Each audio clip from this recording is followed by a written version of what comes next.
This is Against the Wall. I am your host, JJ.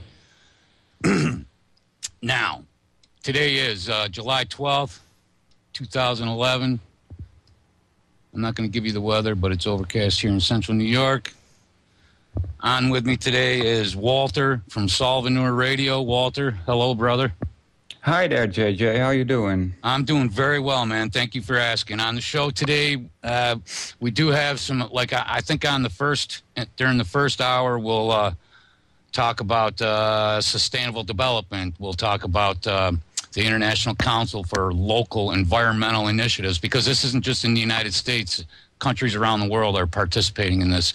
And we'll talk about Agenda 21. And then in the second hour, we'll just see where it leads. If we decide to read articles, there are a few articles, I guess, worthy of reading today.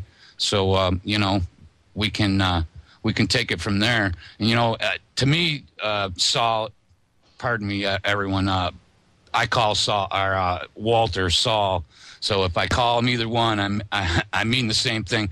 It's funny that the people that push this Agenda 21 or sustainable development are scumbags, in $3,000 suits whose ends just meet. They're not in jeopardy of being, sustainably developed out of their private property. That they are not in any kind of jeopardy like that. And how come whenever someone tries to convince us that we need to do with less, that we've had it too good for too long, it's scumbags who have more. It's always people at the top who have plenty that want to try to tell people like us that we need to do with less. Yeah. I like to look at the sustainable development. I don't know if you remember back in the 70s, there was a game called Mousetrap. And, there was just this complex, convoluted, series of mechanisms, the boot and the ball and, all the different things that cause the ball to go all the way around and then finally hit the mousetrap, which rarely ever works, So, and if you use that analogy, the whole sustainable development idea, it's very expensive, very complex, hard to understand, expensive to maintain, and it rarely works. If it was truly good for us, Saul, they wouldn't have to strong arm or bully or coerce us, right? Well, if it works, but it works as intended, but it's not good for us. The intentions are wrong. It's like I hear a lot of people say, well, government is out of control. No, exactly the opposite. Yeah, they're doing exactly what they're supposed to be doing. Exactly, but people are so disinformed that they have no clue what government is doing. So, and I want to mention to the listeners, check out the sites oriontalkradio.com. Also, Facebook has a page on Facebook, the Orion Talk Radio Network. There's all kinds of articles on there. And if you find any trouble on the oriontalkradio.com site, please check the bottom of the site and contact the webmaster. Tell him your trouble and what browser you're using. And there's also a nice flash player on the oriontalkradio.com website you can click on, and it'll open a window for you so you can listen easily. Flash player works pretty well, actually. It's a good addition to the website. Yeah. You can definitely, Orion Talk Radio has a fan page on the FB, on the Facebook, so I encourage everybody to check them out. I know they're getting more and more likes all the time, so it's... Yeah, it's growing, isn't it? Yes, yeah. I'd like to say hi right now to all my friends at D-Program. That's dprogram.net. All my friends over at Oracle Broadcasting. If you're just listening to my show, you're not getting enough. You need to, well... I don't ever...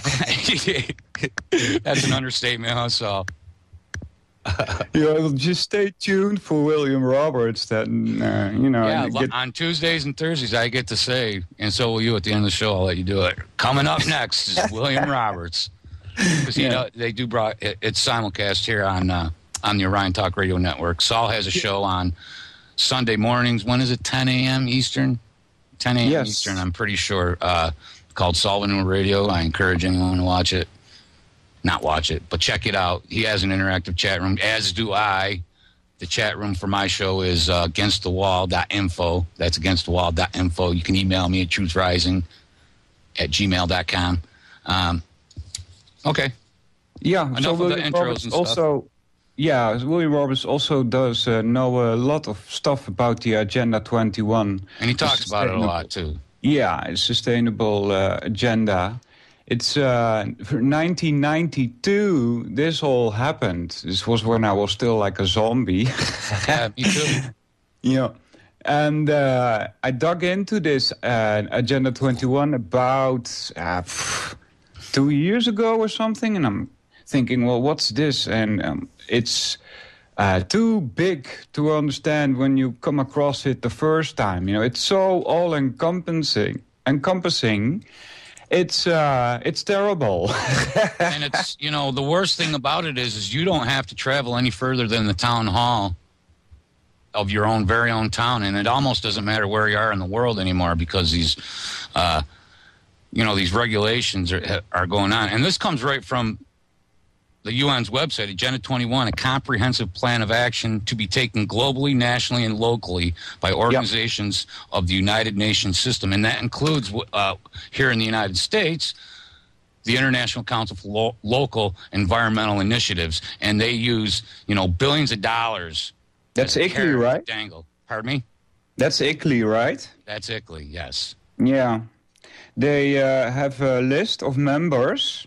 If you check them, there's a list of countries there, and then they list of the country. In Dutch would be gemeente. I guess in English that's county. Yes. And they had the Union of Counties here in the Netherlands listed as a member. And I emailed them in March about this, and the committee here, the union, they denied that they were a member of ICLEI. So I'm going like, what's this? Why are you then listed on their site as a member? And I got no answer. And so last week, because they're still listed as a member, I just resent an email. But they won't budge. All I get is, well, we're not a member. And they won't react to any emails that I sent as to, well, didn't you then investigate why you are listed as a member? And ICLEI themselves have sent them 3 emails. They don't even respond, But the ICLEI thing is indeed the local department. Local. That's where the little rules and regulations come right to your very own hometown. That's where someone in DC or someone even worse, someone in say Copenhagen decides how long I should be able to keep, wood stored on the side of my house here in upstate New York. Some guy from, Germany or wherever the councils are convened, because they hold them in different places. And this is the UN is definitely a communist organization, if you ask me, socialist, communist. I mean, they're just against humanity. The UN has a terrible track record. I don't know why anybody would trust them as far as humanitarian issues go. They enslave populations all over the planet with money. But what's worse, the most insidious of the whole thing is that our government, along with many, many other governments in Rio de Janeiro, and all different, the Earth Summit, all these different summits, sign pacts and treaties with other nations without, I mean, this is done without due process. This is without, the will of the people. Yeah, without asking us, without properly informing us, without explaining the terminology that is used. I'm joined by Walter of Solvinur Radio here on the Orion Talk Radio Network. And let me just say, Agenda 21 is supposedly the agenda for the 21st century. Obviously, Walter already mentioned it was launched in 1992, and it's so complicated that it's very vague. Okay, the agenda to us it's pretty obvious, but as far as the wording goes, it's vague. And their goals, their achievable goals are very vague. Also, sustainable development. How vague is that? It can mean almost anything. All right, and it and it is very insidious. Congress has never approved of Agenda 21. Obama, Clinton, H.W. Bush have all signed executive orders implementing it. And this is a world thing, Walter, because 178 countries, 178 world leaders, and this was in 1992, and since then it's grown massively. They bypassed the national governments by using this ICLEI, this International Council of Local Environmental Initiatives. Well, in Dutch, the word sustainable development has been tainted by the green movement. The word we have for sustainable has a positive meaning, really, in the Dutch language, and so if you're not sustainable, you would be viewed as antisocial. That's how they've already been conditioning the people. That's here too, dude. If you are not green-minded, if you don't like the smell of your own farts, you are socially outcast here. They make you a social outcast, almost like a baby raper. If you say that, if you say now, and that's not to say, because I'm from the country. I was born and raised out here. Since a child, my friends and I always been a carry in, carry out. We don't litter. We don't destroy things needlessly. In fact, my friends and I go out and rescue turtles and birds. My best friend and I we didn't do it this year, but we go out to one of our favorite places that, to walk around near these waterfalls, and we adopt a bird's nest. We go out and, we keep track of them, and, the idea that the whole world, that everybody in the world except for, the people with $3,000 suits are idiots and morons and need to be told what to do. They can't, they can't make choices for themselves because they're just going to destroy the planet. But yet the people that fund that, especially this ICLEI, are people like George Soros and his Open Society. He alone, just that group alone has provided well over $2 million. And then, Van Jones and the Tide Foundation, Apollo Alliance, these guys use millions, collectively billions of dollars. They just go around and they hold the carrot in front of the town. They say, your town is sinking. We'll give you this much money. You do this.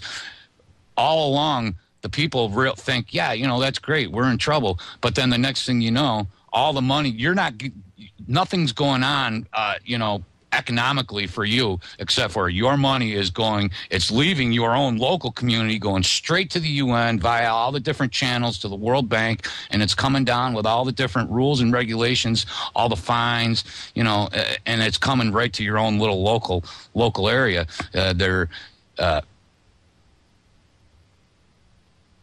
They have their hands in changing, consumption patterns. They claim they're promoting health and private property ownership, but yet they are the actual biggest obstacle to private property. They want to try to eliminate single home families, private car ownership, private owned farms. They seem, they want to cram us into these little pack 'em, stack 'em, sustainably developed population centers.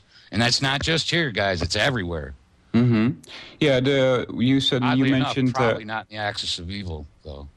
Yeah, you mentioned changing consumption patterns, which is actually in section 1 under number 4. I think we should read some of the points here. It starts with 1 preamble, then 2.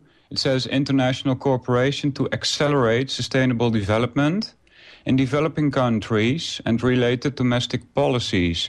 Now, here, the word sustainable development, again, it will reappear a lot of times. It really means to keep a certain demand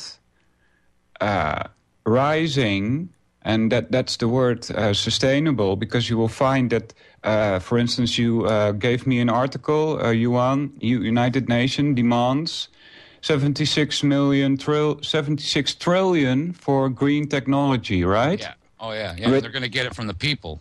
On the New American, it's that's one of the ways in which this is all getting funded, and that's what they mean with sustain. Again, and then development. It's not a development that we would wish for. It's not a development that will help the people. It's a development that will help corporations. The whole thing of corporations is also coming back in this Agenda 21. Yeah. Not only does it help the corporations, but they go into the little towns and they make the people feel. First of all, you'll have these executives from these energy corporations, and it happens here in New York, and they'll come into the and they complain that they will commit millions of dollars to fund studies only to be fought at the local level. And what they endeavor to do is to be able to just pass regulations and bypass your local townships and your even your county governments, and that's what they're doing. And go ahead, buddy. Yeah, they're infiltrating, so to speak. Yeah. And here we have. Oh, go ahead, bud. Sorry. Oh, yeah, I just want to mention a couple of more here. Third one is combating poverty. Now, combat is a military term, okay? And second, the poverty, who created that poverty?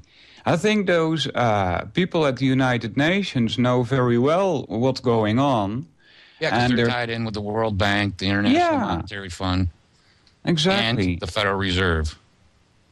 Those three all go hand in hand. They all know each other well. Their executives all intermingle. They share, probably. And then the fourth one is, as you said, changing consumption patterns. Now, when I was a child, we used to have on TV all these ads, not as much as in the United States, luckily, but we had them too. And there was every day at least 2 or 3 ads telling you how good it was to eat meat.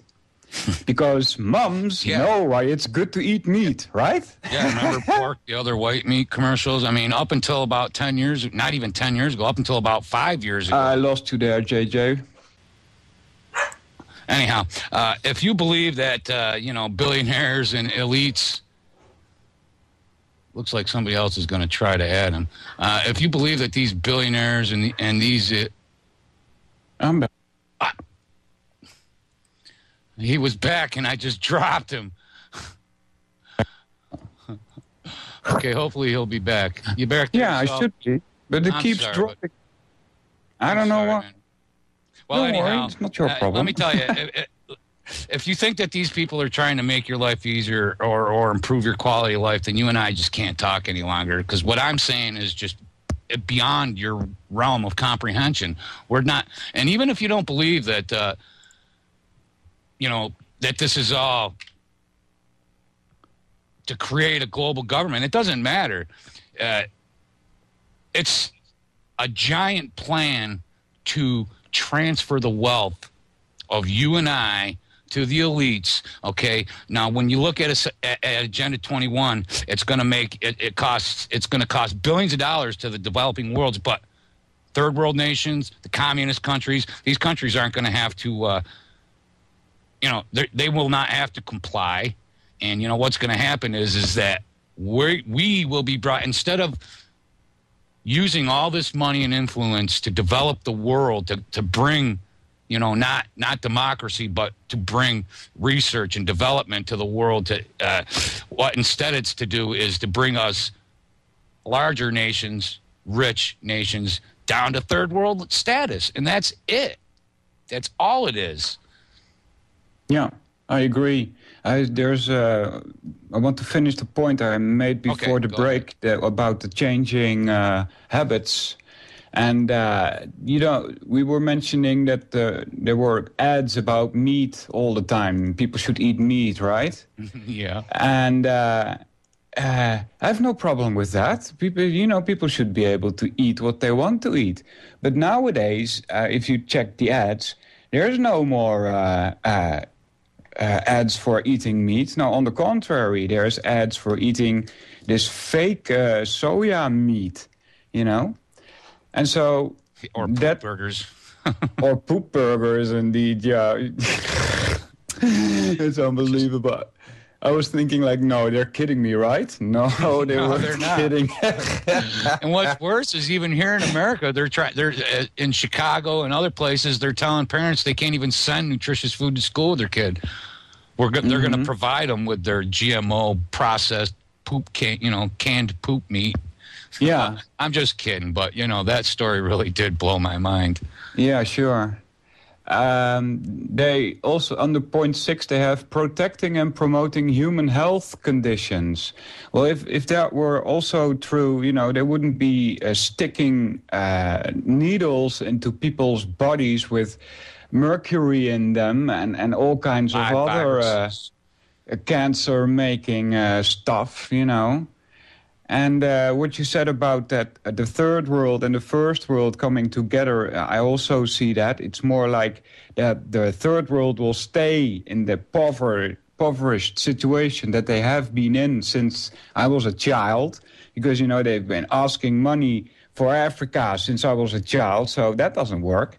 It's supposed to stay poor. That's how it's worked out from the top down. And we, in the first world, so to speak, we're also going down, and we have been going down the last 4 or 5 decades. It may not seem like that for the most people because they're not aware, but for instance, my dad, if he had a job, he had his own business, but if he had a job, he would be able to send his children to school and rent a house and have a car and, buy nice clothes for his wife and so on and so on. And then still have money left. But nowadays, without his wife having to go find a job and exactly, yeah. That was the way it was when I was a kid, when I was a little kid in the early 70s, Mm-hmm. Yeah. My dad had a job and he provided just fine for us. And all of a sudden, in like a 5-year period, my mom had to go to work. Us kids were unsupervised. And the rest is history, so to speak, because you can see from the early 70s, first of all, here in the United States and anywhere else, just like obviously it happened in the Netherlands and in the Dutch areas where you're at, because you went from having your mom, quite possibly, in my case, I had my grandma and grandpa living downstairs, to Mom and Dad both having to work. My dad was hardly ever home. He worked sun up till sundown. My mom worked, until 5 or 6 at night, just in time to come home and get some cooking done. It left my sisters and I, and it left most of the nation and the world unsupervised. And now if you leave your kid unsupervised and don't take him to a state daycare or a state certified, state sanctioned daycare, you're a bad parent, and they'll send something like CPS after you. But you can see the 70s, and then the next generation in the 80s came around, and now you got a completely different world out there where you're you're taught that you should be working from birth, and then once you can no longer provide, you can no longer add to the to the local economy, that you should just be a good citizen and die. Yeah. And so you can see. Okay, here's you go ahead another and finish your story. I was just trying. Yeah, sure. Promoting sustainable human settlement development. Yep, that's the stack 'em and pack 'em. Yeah, that sounds like they want us in cities. And that's why there's the attack on private property. Go ahead. Sorry. Mm-hmm. And that's where the ICI comes in. ICLEI, yeah. ICLEI. And what's that again? You mentioned that so nice at the beginning of the show. I have it.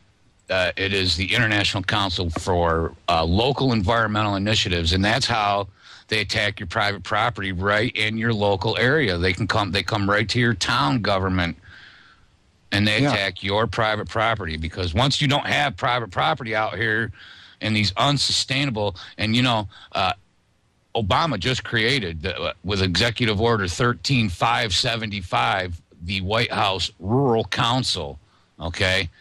Yes. To come out here and tell us Hicks how to be sustainable. And the gist of it is to be sustainable, we need to move closer to the population centers. Yeah, you're right. The Executive Order 13575, June 9, 2011, establishment of another council, the White House Rural Council. And again, in this executive order, the words seem so very nice, but I can assure you this is an attack against the people that live outside the cities. Yeah. To enhance the federal government's efforts to address the needs of rural America, this council establishes a council to coordinate federal programs and maximize the impact of federal investment. We don't need federal investment. We need to get rid of federal investment. Every time you take a penny from these thieves, it comes with strings attached. Now you got to take a loan out to build so instead of, the way things here in my town work smoothly for the last century, they come in and they're going to tell us, it happens, they just come so many times, but, they start with like recycling, and then now they're going to have to hire somebody to go around and they're not hiring, they're making their government larger and larger. Mm-hmm. Now it's to the point where if you have a pile of rubbish out behind your house, they got this little rat think that'll go around through backyards and take pictures and bring them to the, send you a fine from the town code enforcement officer. You guys all know who that is. There's a list of departments here that are affiliated with them. Yeah, it's like 10. Can you even go on? You can read them off for me if you'd like. Well, I noticed that there's the It's almost every one of them. Yeah, I don't know how many you got, but... And welcome back to the show. What's funny is if I asked for 5 minutes alone with one of these scumbags, I'd be called a radical, homegrown radical terrorist. But it's fine to send. It's fine to have kids fly predator drones in foreign nations and drop bombs on civilians. That's all fine. That's that's just, hey, that's America. That's the state of the world now, that those that have get to keep what they have, and us guys that don't have all that have to give up even more of what little we do have. And Walter, we were talking before the break. I'm going to let you start off where we left off, and then I'll just jump in. Yeah, before we start off this list, I'd like to mention this so people can see how ridiculous this whole list really is. It says above that in section 1 about the policy, 16% of the American population lives in rural countries. Strong, sustainable rural communities are essential to winning the future and ensuring American competitiveness in the years ahead. These communities supply our food, fiber, and energy. And then it says, safeguard our natural resources. I wonder how they do that. Are they standing there with guns or something, or what? I don't know, but I think the next sentence sums it up. Though rural communities face numerous challenges, and here's the key part of this whole entire document right here. They present enormous economic potential. Mm-hmm. Not for us, though. Mm-hmm. Yeah. So if you want to continue, I'll let you. Yeah, sure. They have this membership list.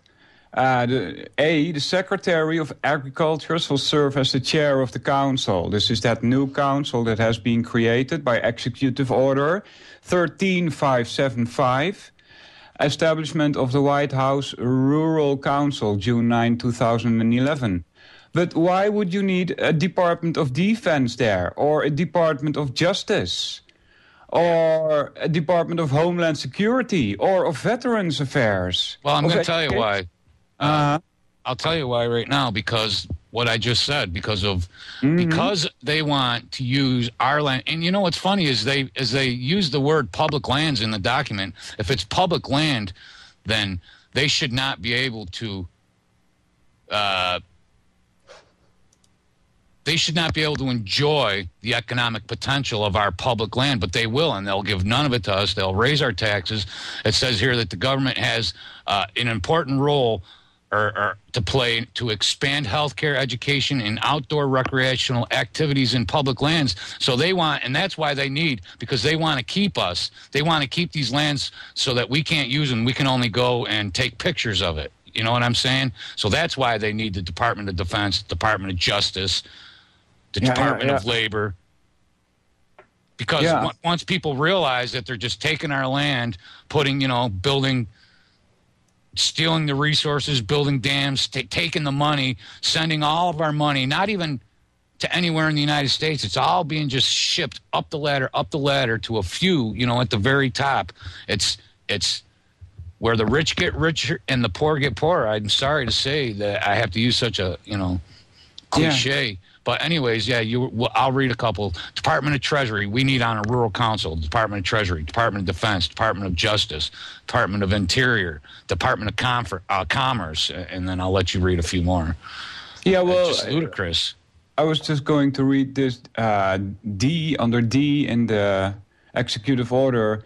Basically sums up what you just said. It says identify and facilitate rural economic opportunities associated with energy development.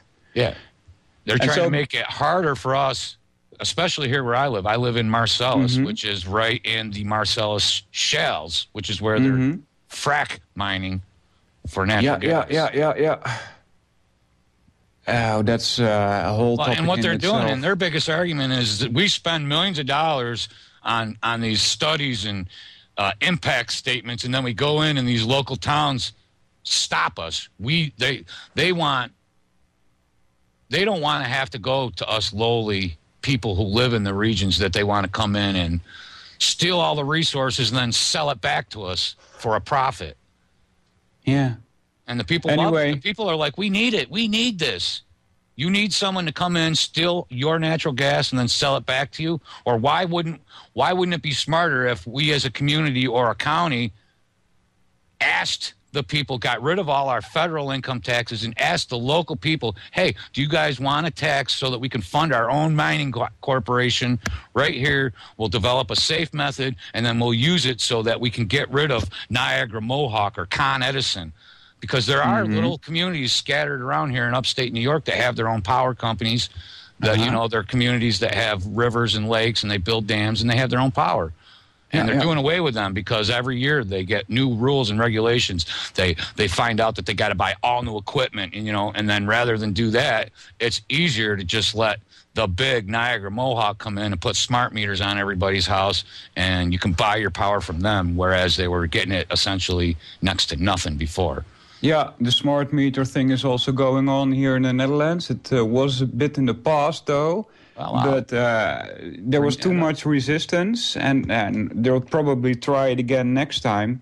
Let's see, we got a few minutes before the next break, Waller. You want me to play that? I'll play. All right. Yeah, sure. Go ahead. Well, actually, since we did bring it up, and because it does tie directly in to what we're talking about here in a second, go ahead, Walter, and it'll take me like 2 seconds to find it and put it up.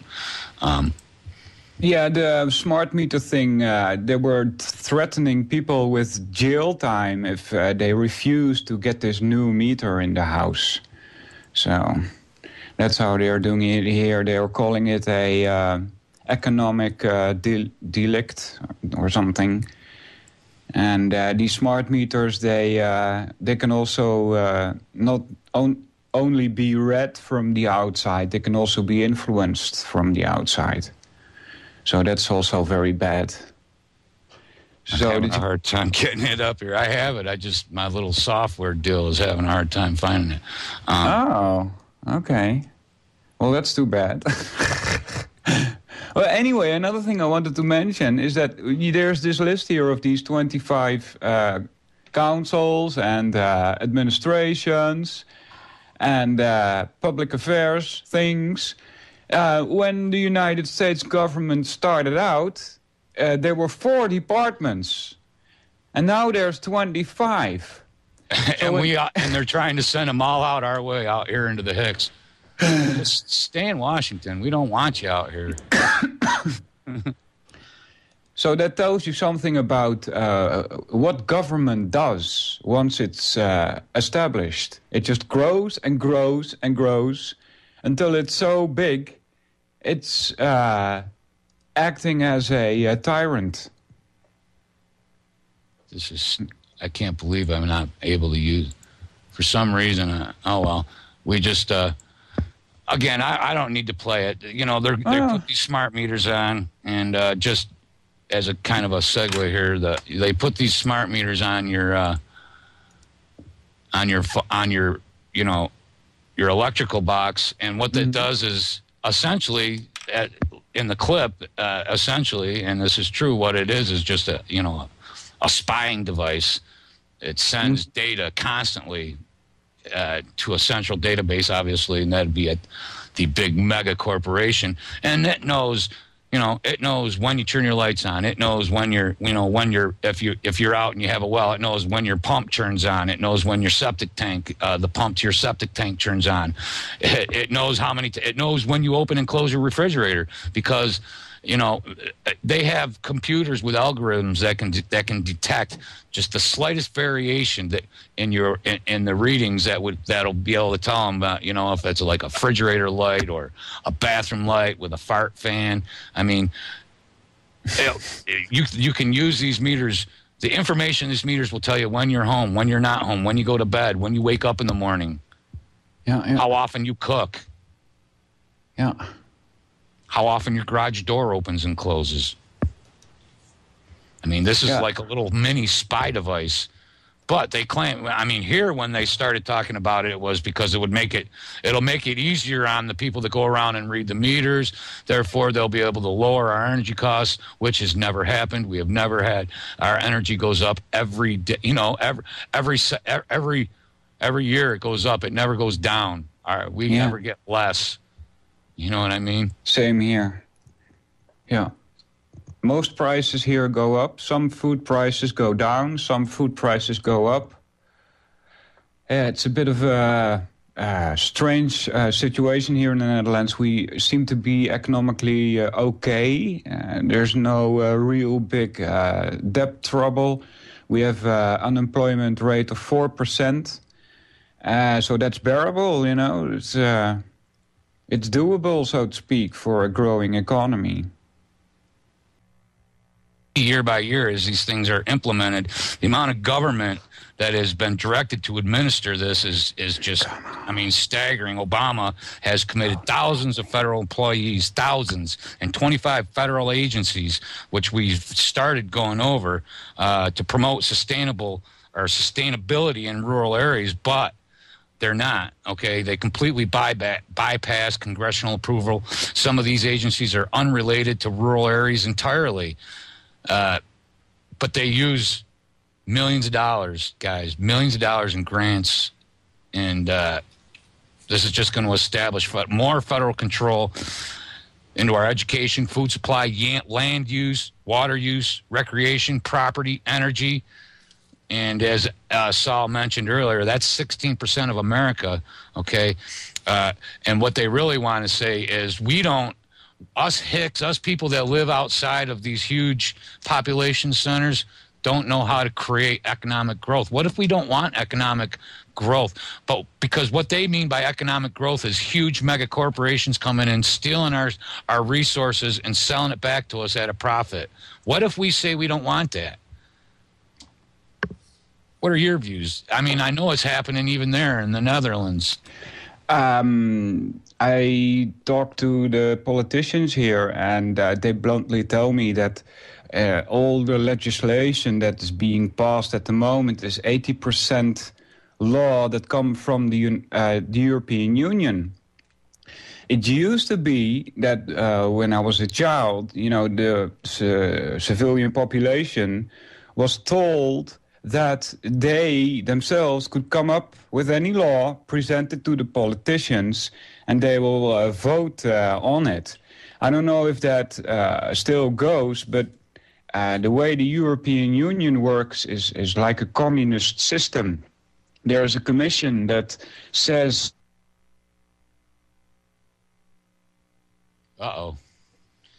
There's a commission that says something. Well...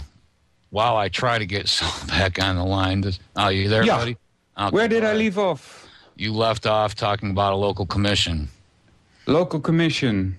Yeah. We're talking about you mean the European Commission? Yes, the European Commission. That knows better about what goes. They know better how you should use your land than you do. Yeah, exactly. It's the same as the United Nations. And they have a communistic way of rule. There is a commission that decides what the laws are going to be that are voted upon. And all the delegation members can do, there's about 750 of them, is vote yes or no. But they cannot come up with themselves with any kind of law. Okay, and they dare call themselves democratic, although I'm not in favor of a democratic system. I mean, I don't see any system what of always government. ends up happening in a democratic system is the government or the ruling class ends up having to use force to execute, the will of 51%. So if you were against, you know what I'm saying? Yeah, it always not only that, but us against them, us not being represented or represented. Yeah, well, not only that, but also the fact that most of the population is so disinformed that they can be made to vote on any of the puppets. So the whole thing. They send people, and you should listen to Will's show because Will explains to you how they do it. They send people to these city councils and town councils who, first of all, these are people that spent years studying meetings, how to, they study the rules of order, and they use these rules of order to break up, local dissidents or local, local council meetings. They break them up and they disallow people from really speaking their minds. Yeah, did you see that woman? Although she had all the reason and right to speak, that she was taken away by the police. If she was up there saying, in fact, you should add more tax because we, they would have let her finish, right? You know what I mean? Yeah. So then she would. What we need to do is, if you're in these meetings, you need to say, listen to Will Roberts, but I'm going to figure out. Look, there is proper procedure where when in a situation like that, where the mayor has obviously lost control of the meeting, this is still a meeting. That isn't a dictatorship where he can, rule that you don't get food or that you be just, banished from society. This is an organized meeting with rules, and there are ways that once these rules are broke, we can step up and take over the meeting. Yeah. So I encourage people to look into these different rules of order and rules that different organizations use for the meetings, specifically Robert's rules. Huh. Robert's rules, huh? Yeah, they're Robert's rules of order, but they're essentially guidelines to organize meetings, not to where everybody can be heard and be represented. Yeah. Obviously, I've heard it said over and over in local homeowners associations that all Robert's rules is a pain in the butt to them, but it isn't. It's a pain in the butt to the 2 or 3 people that want to impose their will on everybody, yes. Yeah. And I did find the smart meter. While we still have about 4 minutes before the next break, we'll get this smart meter video out of the way. Hey, let's go for it. All right, here it goes.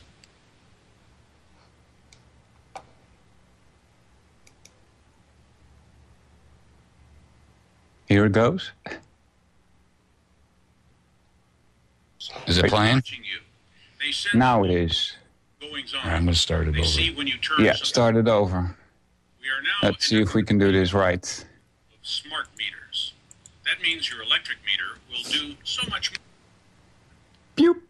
Start over.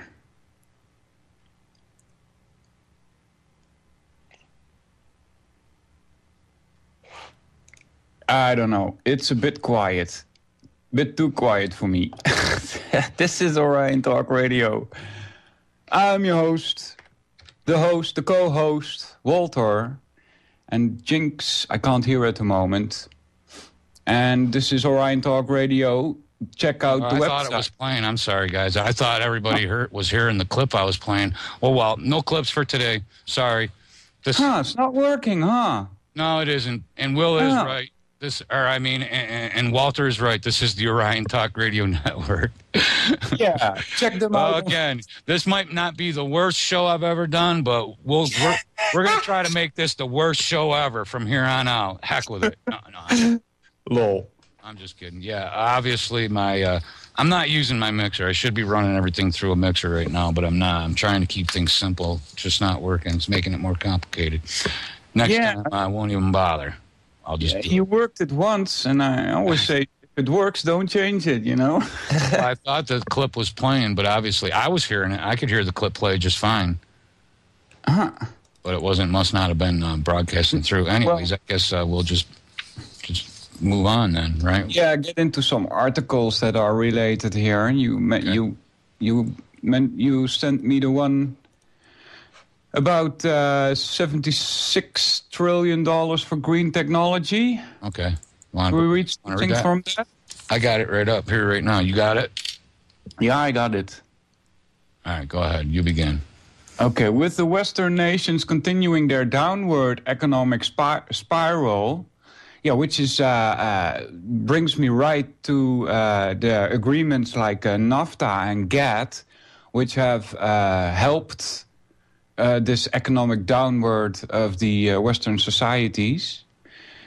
The advocates of the United Nations redistributionist schemes also continues to exploit the environment agenda in their effort to fundamentally alter the global economy to serve their own ends.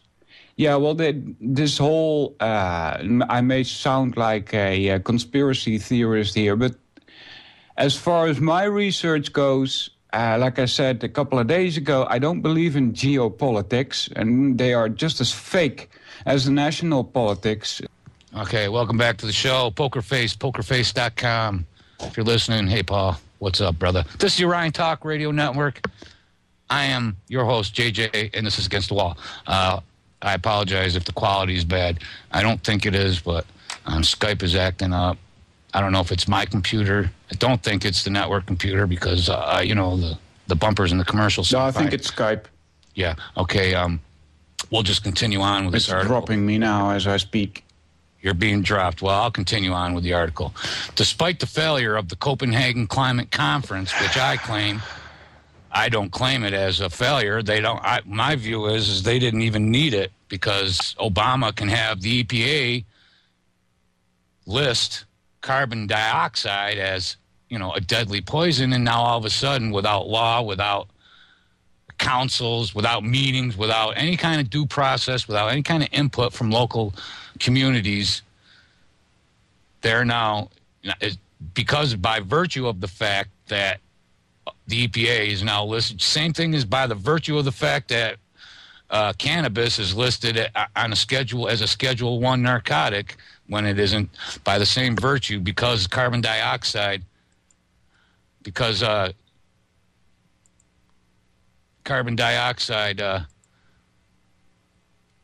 is labeled as a poison, you'll now have to comply with rules and regulations as far as your carbon emissions, whether there's a treaty at Copenhagen or not. Now, I don't know if Saul's back on with me or not. Saul is not back on with me, but he will. Oh, is he? You there, buddy? I sound like I can hear you, Saul. Mr. Walter. Now I am back. You are back? Okay, I am. Well, I was just reading on the article. I was explaining how I didn't think that the Copenhagen conference was such a failure because even without a treaty signed, the executive office here in America just has the EPA listed as a toxin, as a deadly poison. So now everybody, in order to be on par or in harmony with the EPA and OSHA and all these other regulatory committees that come down the line, are going to have to pay for what's coming next, which is carbon tax, carbon credits, and you hear it all over the place. There's been an experiment in some island on the north of England, I believe, and they had these coupons distributed among the whole population of the island, and they were CO2 coupons. And every time they, let's say, go to the tank for gas, they would have to stamp so and so many CO2 credits. I'm not kidding you. And it probably failed miserably for the people. Yeah, this was a test to see if how do people react and to see if it works, and something like that may come to the whole society on It's the whole coming. world. Believe it. They may not call it that, but when they're going to restrict your emissions, and even all you can hear it at your local community, they talk about lowering your carbon emissions. Yeah, they'll do that by giving you so and so many coupons, and you're not getting any more. Well, right. I mean, right now everybody in America is on this, green frenzy. How we're we're evil and we're destroying our planet. Our planet can't sustain us, which is just ludicrous. What'll happen is, if anything, our planet. We're not going to destroy our planet. We may destroy humanity on this planet, but this planet's going to be here for billions of more years. Sure is.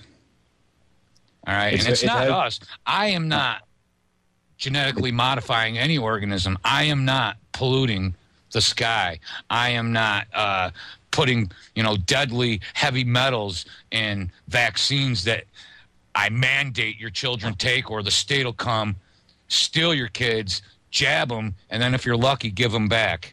I mean, we as a people aren't doing these things. It's these giant corporations. It's the elites, the people at the heads of the UN, the people at the top of the nations in NATO, and the leaders of the world banks, the big central banks. And whether you want to call it government, world government, or a new world order or not, I don't care. The point is centralized government globally, centralized economies globally, and centralized enforcement globally. I just finished reading a RAND report about, that America needs a special police force that can go to different countries and restore order as auxiliary to the military. Oh? Yeah. I'll share that with you. I may have. I don't know. Yeah, but it's pretty. It's pretty insidious, and it's it's contrary to a person being the king of his own land. Obviously. Yeah, you mentioned that it's not really us that is destroying the earth, but the other organizations and stuff. And there's so much in between there of layers of government and policies, and lots of the people working there are simply unaware, mostly, of the part that they are playing. It's like a Manhattan Project, There's so many people working on this, but they're all compartmentalized, and so they're not really aware of the bigger picture that they are playing a role in. And that's also where we should jump in and inform these people of what they are doing. Yeah, because it's central banking, central economies which means, again, free market is gone. It's because by virtue of different rating agencies, by virtue of, hedge funds that have the ability to make, or Wall Street firms that have the ability to make 1 million trades in 1 second. They control economies. They control the free market to where it doesn't matter if you have enough money. The FDA is for sale.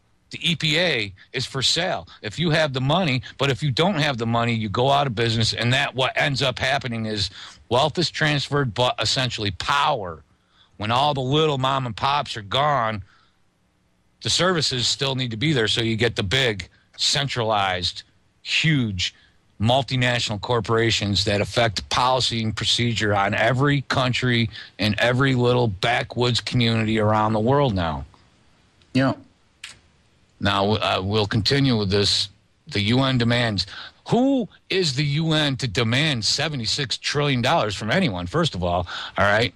Now, the article, I don't know where you left off, but I left off right here. Yeah, we were at the second paragraph. Despite. You want to off there? I'll read it for a second here because I just spent the last 10 minutes going off about that first sentence. Despite the failure of the Copenhagen Climate Change Conference. I mean, I guess if it was not a failure, they would have just been able to send the military around, start kicking people's door in, taking their heaters, and if that was a success, I guess is what they would have done. Because even as a failure, it's hitting us hard. This is 3 years ago now. 2 years later, you can already see. So here we go. despite the failure for the conference to achieve its goals of a treaty binding the industrialized world to an economic suicide pact. All right, better get the boys together and do some drinking fast. Welcome back to the show. Welcome, Saul. Maybe we'll be able to finish up this article here. Sure. We have a couple more segments left. Call-in number today, 716-213-6816.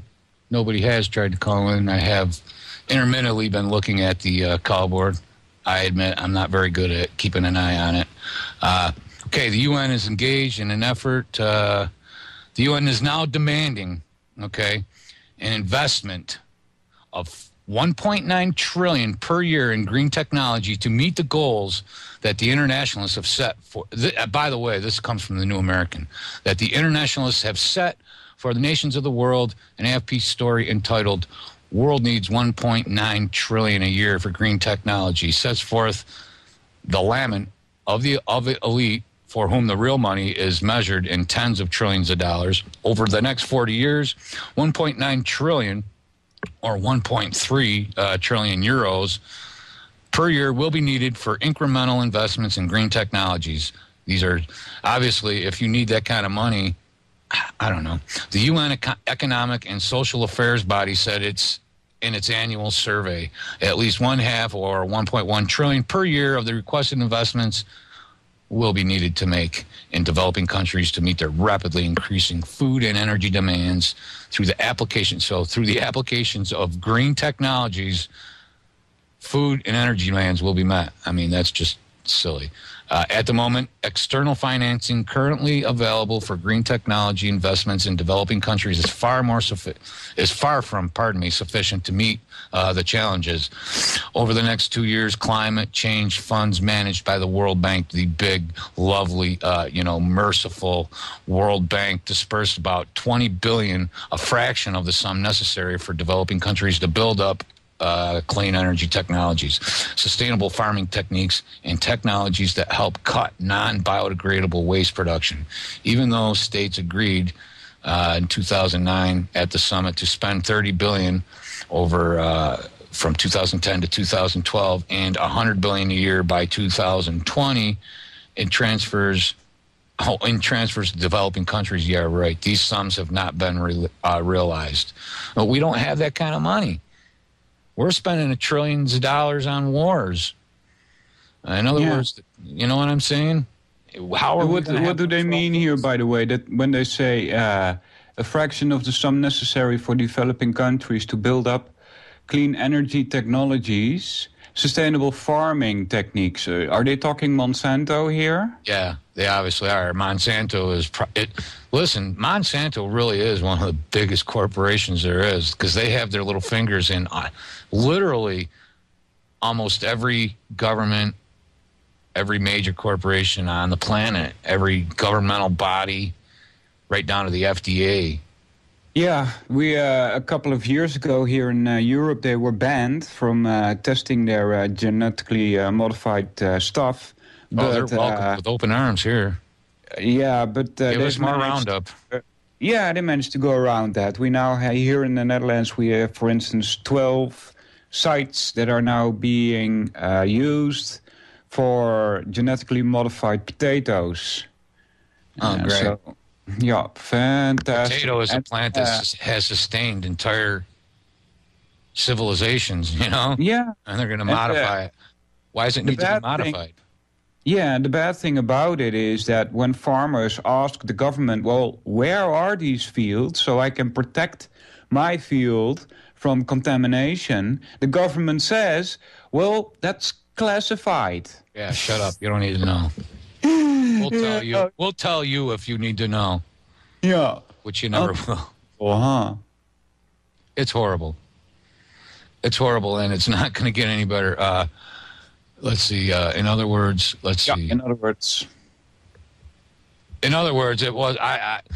To me, it wasn't such a crushing defeat, and we can't afford. I mean, all these are all have to be subsidized. Why, instead of letting countries be free to do what they want, We're going to have a central government telling them what they need to. First of all, that they need to borrow money because we're not giving them that money.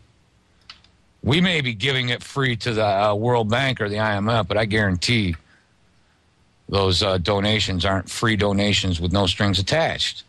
Mm-hmm.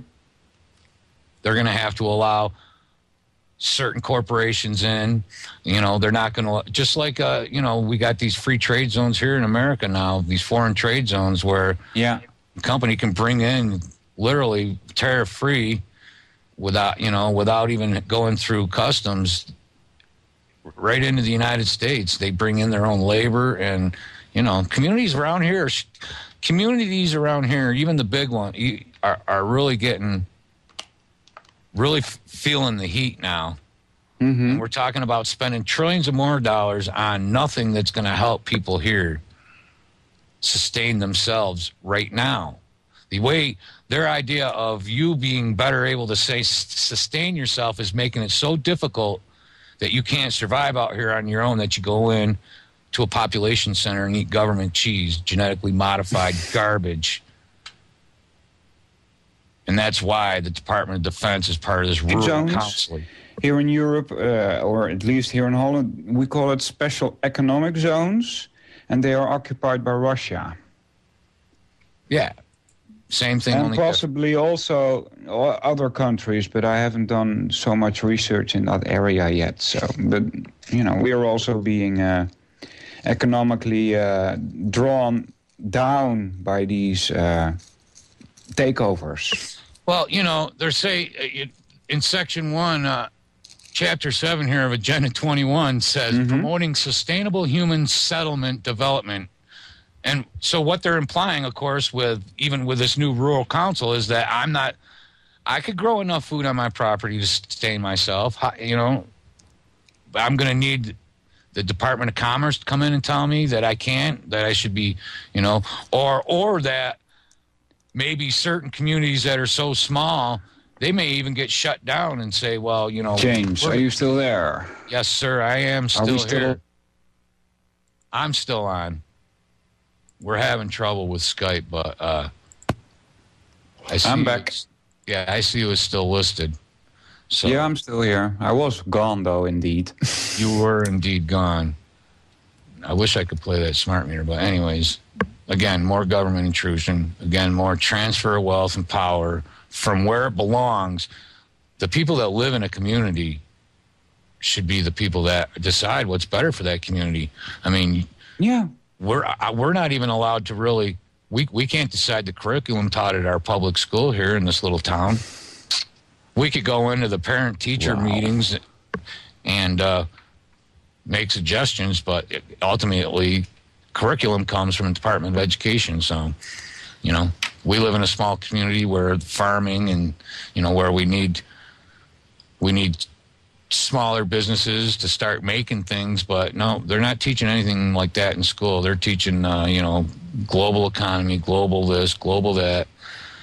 Yeah, and they even tell, I saw a section of a book about a semester, I think it was 8th or 9th grade, and it had to do with chemistry, I believe.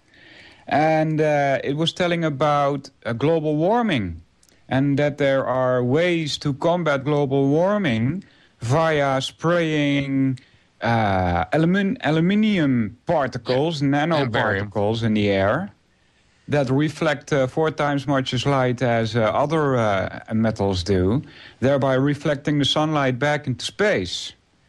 And that's being taught as a fact, Yeah, but they're telling us, they're still telling me that I'm a nut. I mean, you listen to Mike Rivera over at What Really Happened. Chemtrails are just ludicrous and crazy and don't deserve consideration. But yet they do. And Obama has even mentioned it when he was campaigning for the nomination for the Democrat Party. And then again in his presidential campaign, he mentioned more than once terraforming the clouds, geoengineering the clouds, the environment. Yeah. Again, they know what's better for not only you and me, but the entire planet. They know.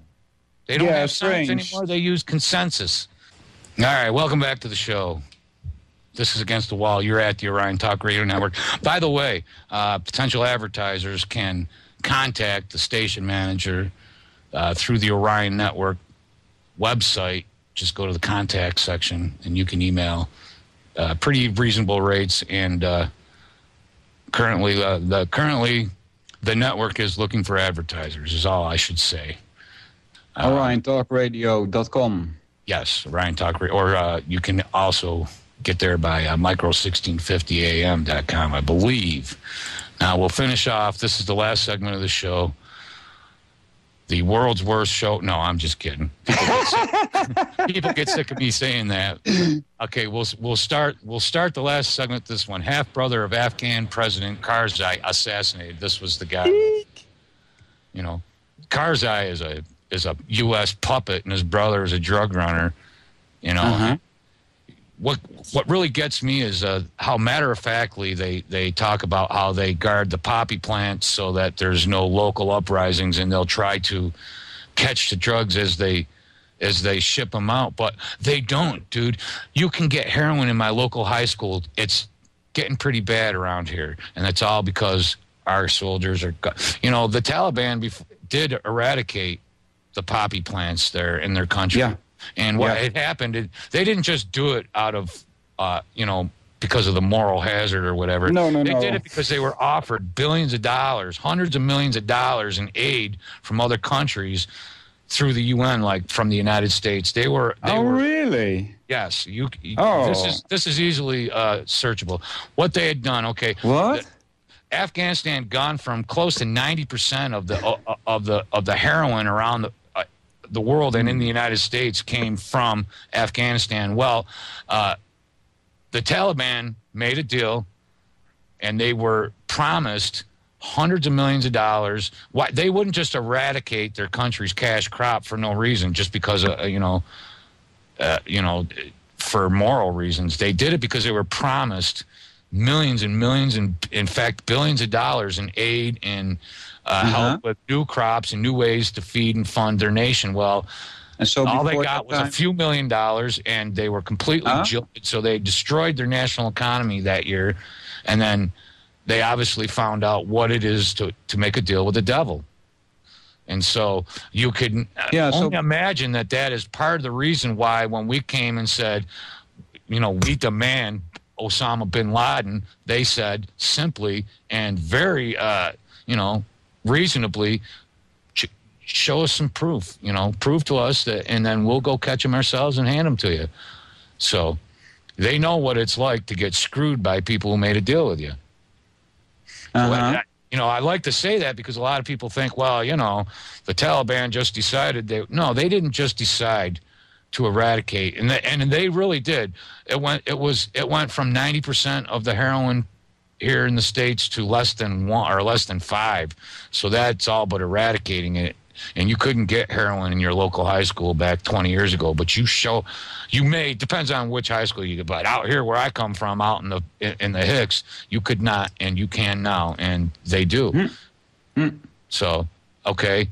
Afghan officials say the half-brother of the American puppet, Hamid, the puppet for Carlyle and the other energy corporations and pipeline corporations, has been assassinated in southern Kandahar. That's where my son-in-law is. Hopefully, God willing, he'll be home.